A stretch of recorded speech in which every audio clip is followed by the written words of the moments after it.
আমি আজকে মশার সাথে সাক্ষাৎ করছিলাম। আমি তাদেরকে জিজ্ঞাসা করলাম, তোমরা ময়লা পানিতে ডিম পাড়ো কেন? মশা বলল, কারণ ভালো পানিতে ডিম পারলে মানুষ সিদ্ধ করে খেয়ে নিতে পারে। আমি তাদেরকে জিজ্ঞাসা করলাম, মশার কোয়েলে তোমরা মরো না কেন? মশা বলল, আমরা যদি মরে যাই তাহলে কোয়েলের ফ্যাক্টরি বন্ধ হয়ে যাবে। আমি আবারও তাদেরকে প্রশ্ন করলাম, তোমরা মানুষের কানের কাছে এসে জ্ঞান জ্ঞান করো কেন? মশা বলল, কারণ মানুষের পায়ের কাছে কিংবা অন্য কোথায় জ্ঞান জ্ঞান করলে মানুষ শুনতে পায় না, তাই। আমি তাদেরকে জিজ্ঞাসা করলাম, আমি শুনেছি পুরুষ মশারা নাকি রক্ত খায় না, তাহলে ওরা কি খায়? মশা বলল, পুরুষ মশারা শুধু বউয়ের বোকা খায়। আমি বললাম, মশারা কামড়ালে মানুষের ডেঙ্গু হয় কেন?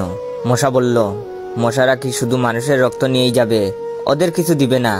মশারা এত স্বার্থপর নয়, তাই মানুষকে ডেঙ্গু উপহার দিয়ে যায়। মশার সাথে সাক্ষাৎ করার পর আমি মশার উপর রিসার্চ করলাম। মশা অনেক ধরনের হয়, যেমন